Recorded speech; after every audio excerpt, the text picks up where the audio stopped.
And I agree with everything that Keith said, especially about your liberties, your right, especially in this country, the United States of America.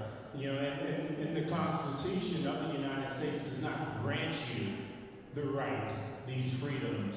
It protects those freedoms. So just please remember that. It protects the freedoms that you were born with. Okay,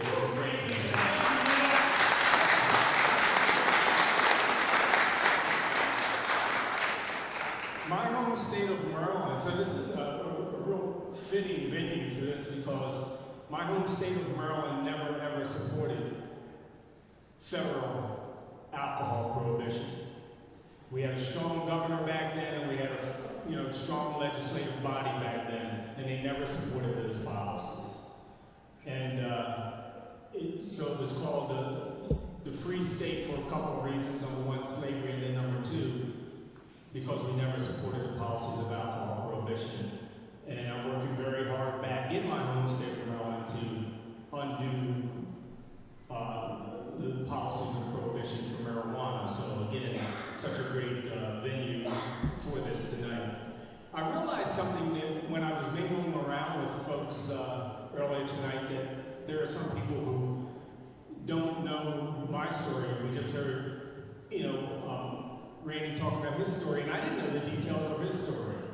And I think it's important that we all share our stories.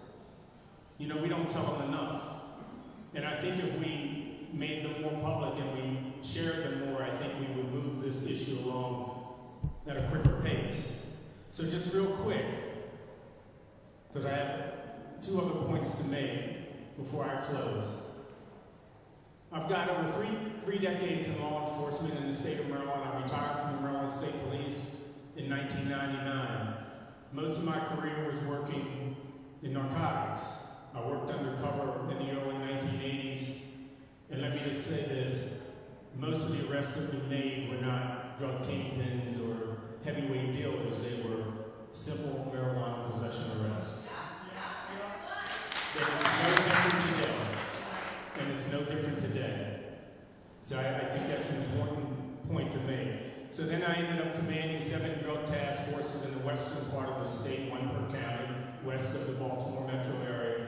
And then I ended up with 9 task forces on the eastern shore of Maryland and Hartford and Cecil counties, 1 per county again. And again, it continued, arrest after arrest after arrest, asset, civil asset forfeiture, and all that comes with that, how we just strip people of their money and of their property. And again, even though those policies of civil asset forfeiture were put in place for major drug dealers, the people who bore the weight of that were the people who were arrested for minor possession cases. The people who had the least. I ended my career with the state police as the head of training in 1999. There was a good friend of mine, his name was Ed Toby, who worked with me for many years. He was working undercover for the Maryland State Police. And he had been working undercover for about 14 years at the time I retired from the Maryland State Police. And he and I were having a conversation during the early part of 2000 about a case he was working with the FBI in Washington, D.C. on a Safe Streets program. And he was buying cocaine from a mid-level drug dealer. So when October came around, they were going to make the last buy of drugs from this guy, and they were going to take him down. But as it is with the nature of this underground illicit drug trade, like in Baltimore, Washington, D.C., many major cities around the country, if you're going to rip off another drug dealer, unfortunately, because it's not regulated and controlled, and it's such a violent business, you have to kill that drug dealer. Because if you don't, then you'll be retaliated against. This drug dealer did not know he was a police officer, and he decided he wanted to rip Ed Toby off on October 30th of 2000, that night. So when the drug dealer, when he returned back to the car where Ed was waiting, he shot him at point-blank range. Now, as we filled the hospital that night, where Ed was taken, many police officers were vowing to go back out in the streets and to push harder than ever before. Anyone who had anything to do with illegal drugs, they were going to take care of business, and they did. But there were a handful of us that said, wait a minute, something's just not right here. That's right. Okay, because we knew of other, not just other police officers that were dying somewhat on a regular basis from enforcing these policies and working undercover, but civilians were getting caught in the crossfire. Even the people who were on the corners selling the drugs, fighting each other, even their lives have value. Every life has value.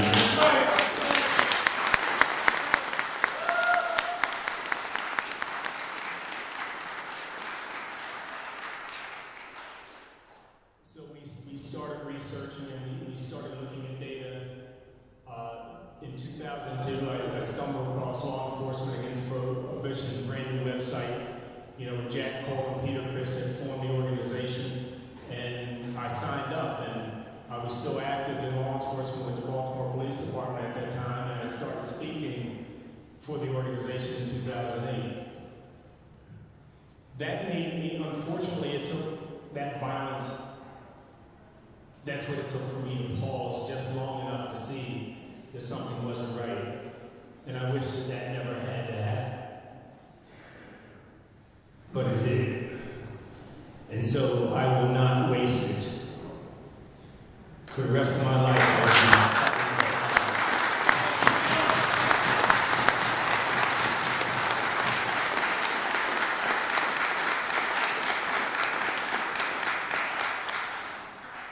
Two more points. That's what it took for me to make that 180 return. So, what about other law enforcement?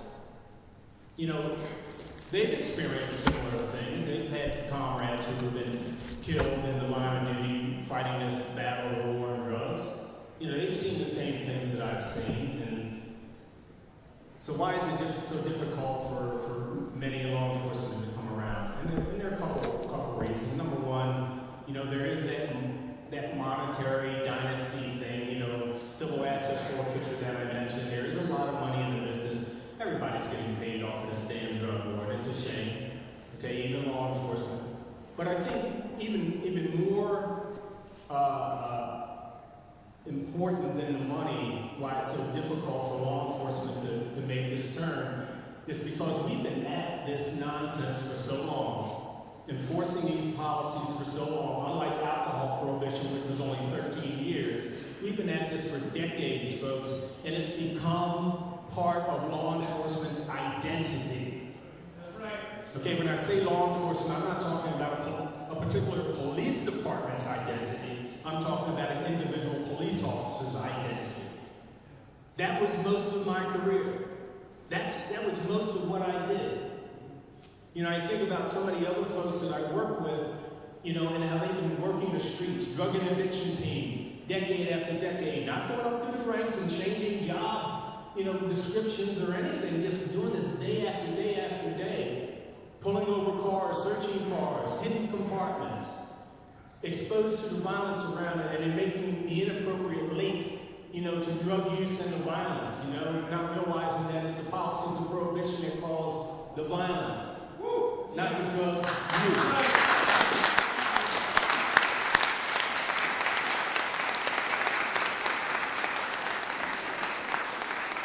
So this is what they do. They get the accolades, they make the drug seizures and the arrests, and they get the pats on the back, they get the awards. And it becomes their identity as individuals. Some retire from law enforcement and they travel the country, if not the world, speaking and training other police departments how to do this work. Yes, it becomes, again, it continues to be part of who they are. And now all of a sudden, that identity is being threatened. Yes, it is. Rightly so. It is being threatened, and they don't know how to deal with it. They don't know how to handle it. So they push back and they push back. Law enforcement in and of itself is such a closed society. How many people here have been to a law enforcement wedding? Not many. Unless it's a family relative or you just happen to have a close friend with which is odd in many cases. Close enough to be invited to a wedding. I just use that example just to demonstrate how close the society is. Ending these policies of prohibition, marijuana prohibition, is like someone coming up to you and saying, you have to change your name. I wouldn't mind. My first name's not really Neill. Many people don't know this. My first name is Stanford. I might not push back against that, but it's like someone coming up to you and saying you have to change your name. First, middle, and last name. Your identity. Who you are. What you've been about. And that's difficult. It takes courage. You really find out who your friends are. That was my second point. Here's my third point.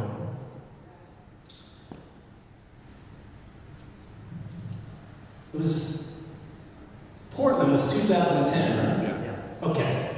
That was my first normal conference.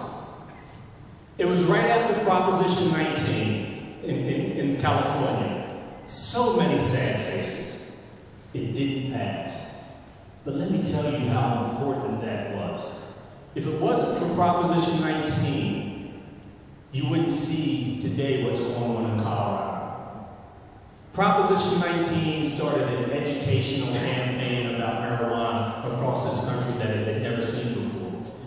When I spoke at the Portland conference for Normal, I talked about momentum and how Prohibition 19 in 2010 really gave a boost to the momentum that we needed to get this effort going, to get this thing moving, to get this train out of the station. And ever since then, we have not lost momentum. At every turn, something else, another victory, another state, another city, whether it's medical marijuana, decrim, or legalization in these two states that we had. Even Uruguay, after looking at Colorado and Washington State, said, we're going to be the first country.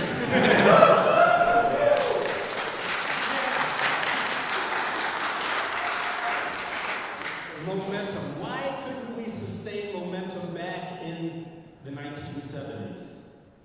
And I said we. Probably shouldn't have said we because I was out locking people up back then.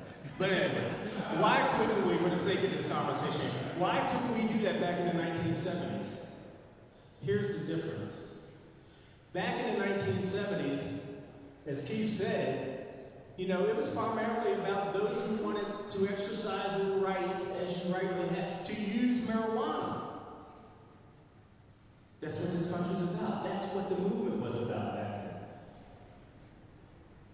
But as Ethan Nadelman says from DPA, today's movement is about people who like drugs, like marijuana, love marijuana. Yeah? Yeah. It's about people who hate it. And it's about people like me who really don't give a damn. But we all want this policy to end so people can exercise their freedom, so we're no longer being persecuted by the police, so we're no longer having SWAT teams visit us in the middle of the night.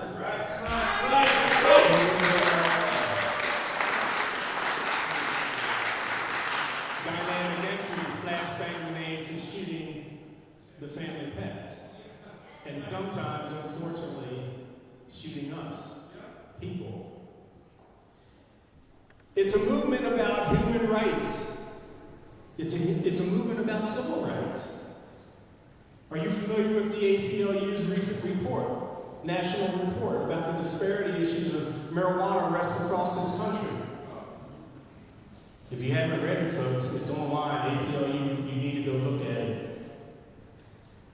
Because if you were black in this country, and you happen to have a little bit of weed on you, you're more than 3 times more likely to be arrested than if you're white. That's right. That's just one of the many issues with this failed policy. Many issues. So here we are. Things are moving. We have momentum. We have statistics. We have the information we need. And if you look around the room, we have the people. To maintain the momentum, we need to continue to organize. We need to continue to work together, whether we're for recreational use, whether we're for medical use, or whether we just want to see the policy change. We all want the same thing. You guys have voter referendum here in the state of Minnesota. Don't you? Don't? Okay, so then you are like my state, Maryland, so you can get the legislature to put it up for a voter referendum. Okay, so you're like my home state. Well, this is good, because I'm going to go with this example. Here's what we're doing in Maryland. Last year we had a bill to tax and regulate in Maryland. We had 4 co-sponsors on the bill last year. This year, we had 32. Here's how we did it. We formed a coalition, organized. We formed a coalition. When the ACLU came out with that report, and then they did one specifically for Maryland, we said, we got to work with these guys. So, the ACLU, LEAP, the NAACP, Marijuana Policy Project, Maryland Normal, CASA Maryland, a couple of unions, the Legal Women Voters. I mean, I could go on and on and on. There's like over 20 organizations who have come together to form this coalition, and we stormed the Capitol of Maryland.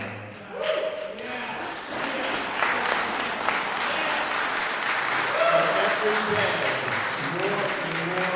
more of our policymakers are coming around. They're beginning to see that it's no longer politically safe to ignore this issue and to push back against this issue.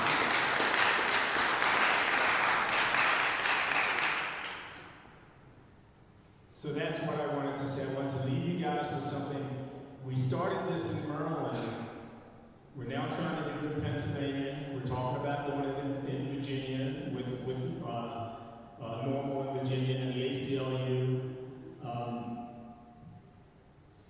You've got some great leadership here, folks.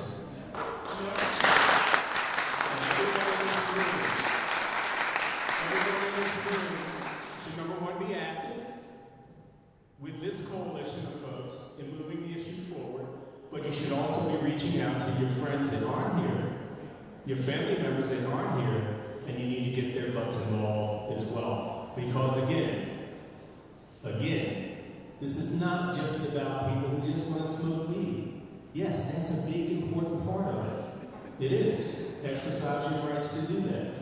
But it's about so many other things, from crime to police-community relationships, to disparity issues, to civil rights, to human rights. I could go on